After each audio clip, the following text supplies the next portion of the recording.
भारत देश में 28 राज्य हैं और 8 यूनियन टेरिटरीज़ हैं, जिनके बीच में 25 हाई कोर्ट है और 1 सुप्रीम कोर्ट है।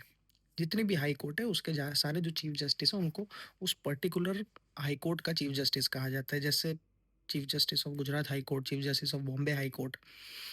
सुप्रीम कोर्ट में जो चीफ जस्टिस बैठते हैं उन्हें chief justice of supreme court नहीं बोला जाता है। उन्हें कहा जाता है supreme chief justice of India. ऐसा क्यों कहा जाता है? ये दर्शाता है कि जो चीफ जस्टिस जो सुप्रीम कोर्ट में बैठते हैं वो केवल सुप्रीम कोर्ट से तक महदूद नहीं है। उनका जो इन्फ्लुएंस है, उनका जो जुरिस्डिक्शन है, वो पूरे देश में व्याप्त है। He is the highest ranking judicial officer in India.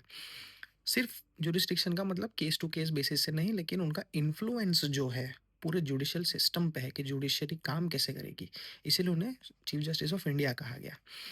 आज उन्होंने एक भगवान विष्णु की प्रतिमा को रिस्टोर करने की पिटीशन को इस तरह मजाक बनाते हुए उड़ा दिया कि आप अगर भगवान विष्णु के कट्टर भक्त हैं तो जाके आप उनसे ही बात करिए, आप उनसे प्रार्थना करिए। चीफ जस्टिस ऑफ इंडिया ऐसा भी कह सकते थे कि ये एएसआई का जुरिस्डिक्शन है, एएसआई से हमें बात करनी पड़ेगी, उसमें इस्लाह करनी पड़ेगी हमें एएसआई से।